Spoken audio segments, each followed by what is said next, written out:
کنفرانس آنلاین در پارلمان اروپا. استمرار جنایت علیه بشریت در ایران، وظایف سیاسی و اخلاقی اروپا. سخنرانی‌های 37 پارلمانتر و شخصیت سیاسی اروپا. فراخوان به پیگرد عاملان و آمران قتل عام 67 و کشتار 1500 تن در قیام آبان 98 و تأکید بر اعزام هیئت تحقیق بین المللی به ایران. سخنرانی‌های خوان، فرناندو، لوپز، آگیلار، رسونیا ویچنتا، یان زهرادیل،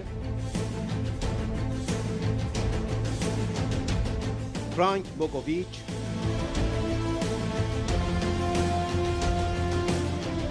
لوپز استوریسوای،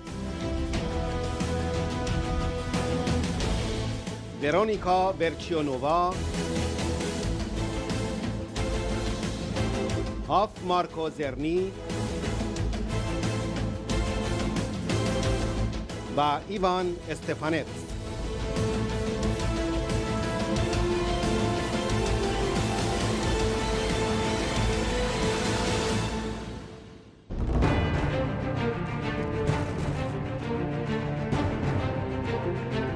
خوان فرناندو لوپز آگیلار، رئیس کمیسیون آزادی‌های مدنی پارلمان اروپا، وزیر پیشین دادگستری اسپانیا. وظیفه اخلاقی، سیاسی و حقوقی داریم که از حقوق بشر در ایران دفاع کنیم، به ویژه حقوق مخالفان و اپوزیسیون سیاسی.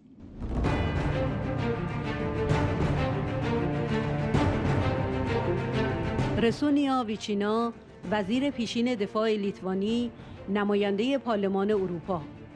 از یک سو مردم ایران این رژیم را نمی‌خواهند و مخالف آن هستند و از سوی دیگر یک آلترناتیو قدرتمند وجود دارد. این بدین معنی است که تغییر در ایران حتمی است.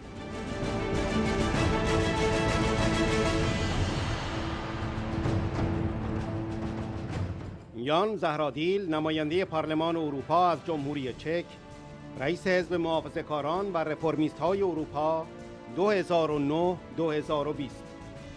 همه می‌دانیم که فقط یک نیروی سیاسی وجود دارد که به خوبی سازمان یافته و شایسته است که آلترناتیو کنونی در ایران باشد. این نیرو سازمان مجاهدین و مقاومت ایران با رهبری خانم مریم رجوی است.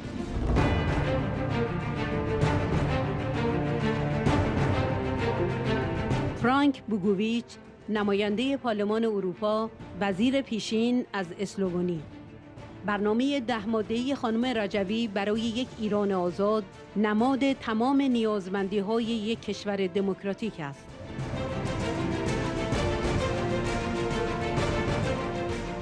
آنتونیو لوپز استوریسوای، عضو کمیسیون خارجه پارلمان اروپا، دبیرکل حزب مردم اروپا از اسپانیا. وضعیت حقوق بشر در ایران، همچنان که همه ما خیلی خوب می‌دانیم، شامل سرکوب بیرحمانه معترضان و همچنین اعدام اعضای اپوزیسیون و معترضان است.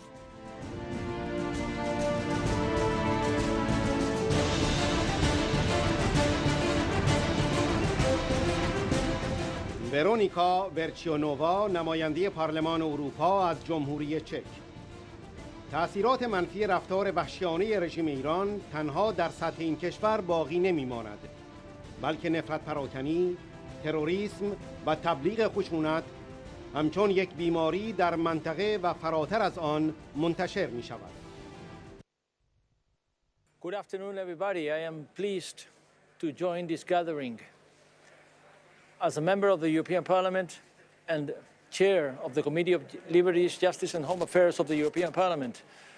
I would like to salute all of the participants of this conference, always committed to human rights, which means to me and for the European Parliament in all, equal rights. We insist from the European Parliament that the European Union must be significant when making the case of equal human rights, equal rights before the law in Iran.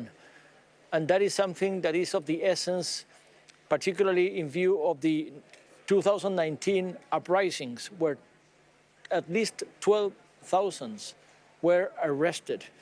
There was police brutality and repression, ongoing, always the same issue, repression against dissidents in Iran. Execution of the death penalty is also frequent and systematic as a punishment for dissidents. Discrimination against entire categories of persons. To begin with, women is also an outstanding priority for the European Union External Action Service and for the diplomatic efforts that are to be made to stop that from happening. Iranian women face discrimination, personal status matters relate to marriage, divorce, inheritance, child custody. Iranian law allows girls at 13 and boys at 15 to get married, despite the efforts to increase that minimum age that have been prevented by the Iranian leading authorities. Iranian law denies freedom of religion, as so many other freedom and fundamental rights. So we make a case by saying that, yes, we are making an effort to prevent proliferation of weapons and to stand by the agreement that made it possible. But we also have a duty, moral, political, legal duty, to stand up for rights, human rights in Iran, and particularly respect for dissenters and political opposition. That is why I can only salute this opportunity to spread this message on behalf of the Committee of Liberties, Justice and Home Affairs of the European Parliament. Wish you well.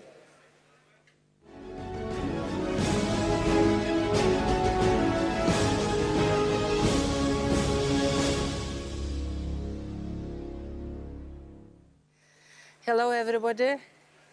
It's my pleasure to be together with you, Madam Rajvi, dear colleagues.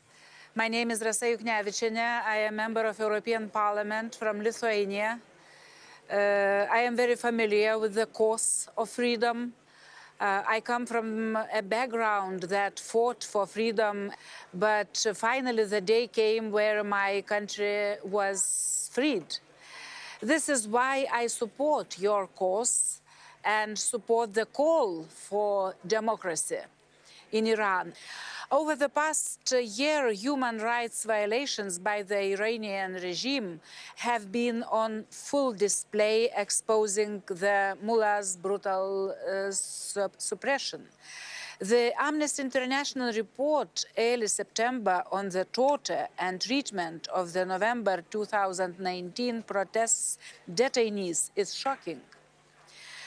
Increasing arbitrary arrests and the torture of young people, including women, who are Iran's elite and assets that any country would have been proud to have, in order to get forced confessions, is vicious.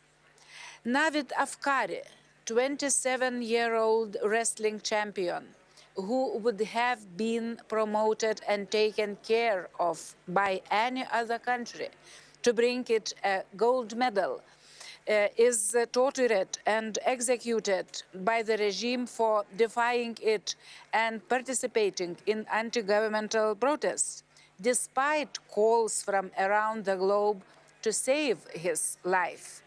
The regime resorts to these types of crimes out of desperation because Iran's situation is explosive. Daily protests continue in Iran. The message is clear. On the one hand, the Iranian people don't want this regime and oppose it. And on the other hand, a powerful alternative exists, meaning that change in Iran is imminent and the regime is terrified by this ultimate fate, as like other regimes all over the globe, including Europe. Given these circumstances, what should our policy be in Europe vis-à-vis the Iranian regime? We must stand by the Iranian people, as doing so is defending our democratic principles. We must stand firm against the regime, condemn its suppression with the strongest terms and hold it to account. We should not be deceived by the regime's lies about the lack of an alternative. All nations have alternatives to brutal and undemocratic regimes. Iran also has alternatives. The time to act is now. Thank you so much for your attention.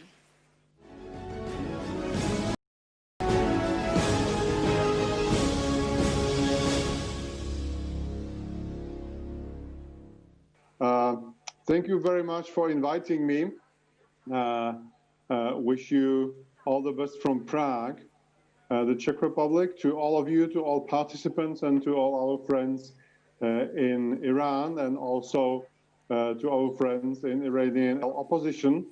I believe that we once again found ourselves in a very crucial point of history where the region itself is becoming more unstable. We can see more regional tensions and even conflicts there. And therefore, we should once again pay more attention also to what's going on in Iran. And the thing is that we all know, we are all aware that the very core of Iranian regime didn't change. It is not changing. And it is not going to change without external pressure. It is fundamentalist regime, it is dictatorship, it is brutal theocracy, and its very foundations are contrary to some basic human rights concept as we understand it in our democratic societies. But unfortunately, we have to admit that also the EU approach didn't change much, and that European Union and many governments in Europe are still constantly underestimating the nature of the Iranian regime. It's basically anti-Western nature and the threat which this regime could pose for Europe and for generally democratic societies all around the world.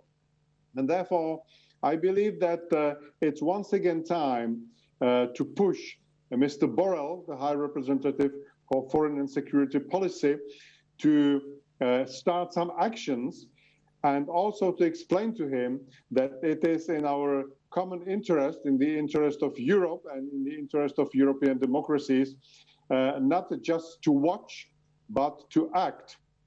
And I believe that we also can take some actions, some measures on national levels of our individual member states, but it's important to have also some actions taken on the level of European institutions, European Parliament, European Commission, and European Council. And as we all know, there is only one political force which is so well organized and so relevant that it could pose the alternative to the current regime in Iran. And this is the PMOI under the leadership of Madam Rejui. And I see no reason why we shouldn't start on the European level and also on national levels to cooperate more closely, more openly, and more friendly with that political force, because I believe that once they take power in Iran, and I'm sure about that, that this day will come once. So once they take power, they will be able to turn Iran into a fully democratic, transparent country, fight for human rights, fight for equality, fight against corruption. And therefore, I wish them to continue their work. And I wish to all of us to give them every possible support. So you can count on me, as always. Wish you all the best. Thank you very much.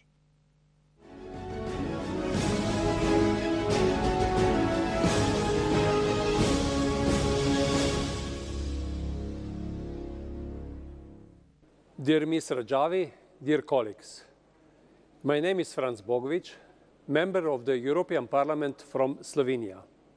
It's an honor to join our distinguished colleagues to address the serious concern with regards to Iran.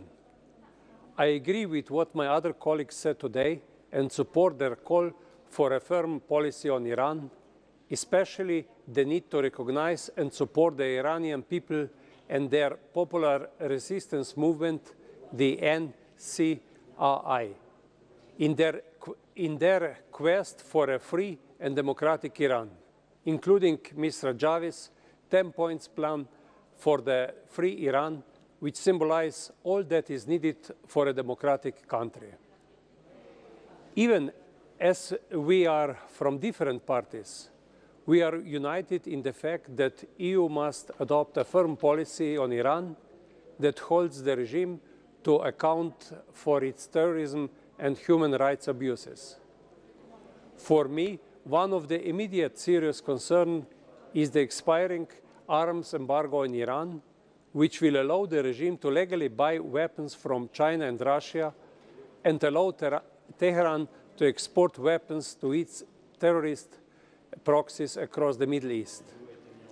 Allowing the world's foremost state sponsor of terrorism and world's leading state executor per capita legal access to conventional and sophisticated weapons will not only be a threat to the people of Iran and the stability in the region, but also a serious threat to the security of Europe.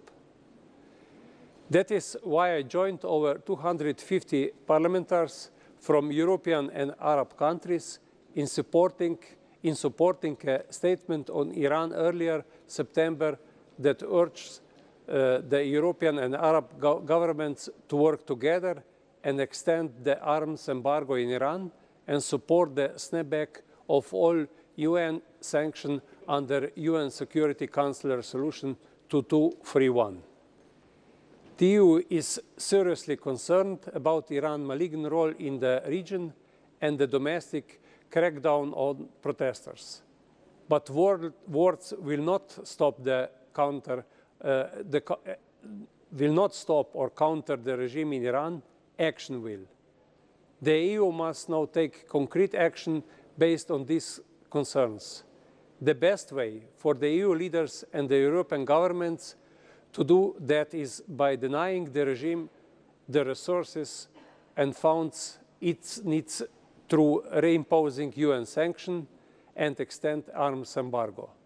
This must be the focus on the EU in the coming weeks, and Mount anti-Iran regime will only be persuaded by firm actions and not by hollow condemnation.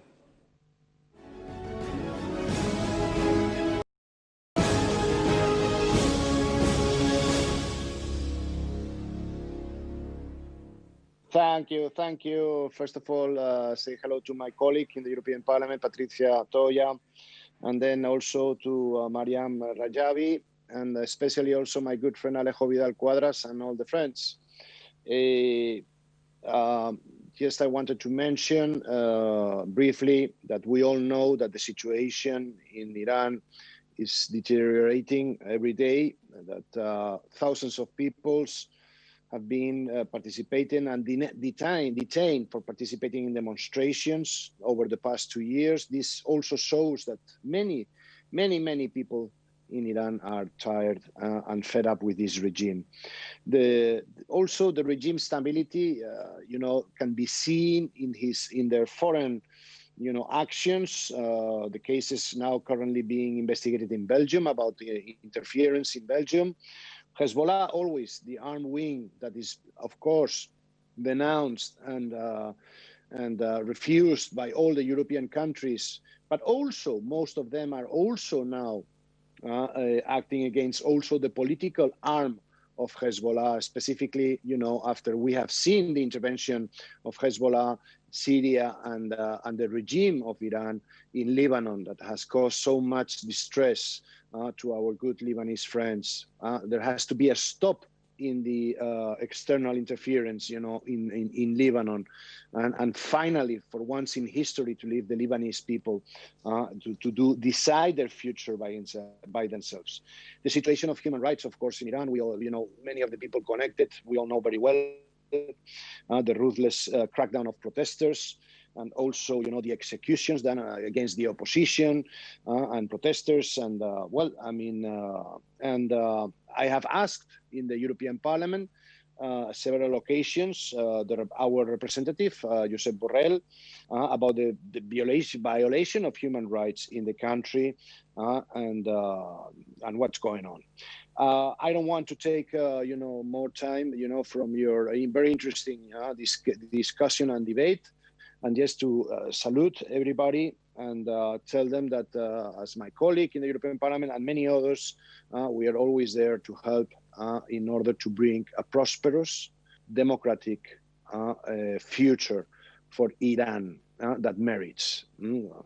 Because when I speak about Iran, I speak about the Iranian people, not of the regime, but also the Iranian people that they are so desperate seeking for this democratization of the country, for liberties that in the past they had, and it merits that. Thank you very much.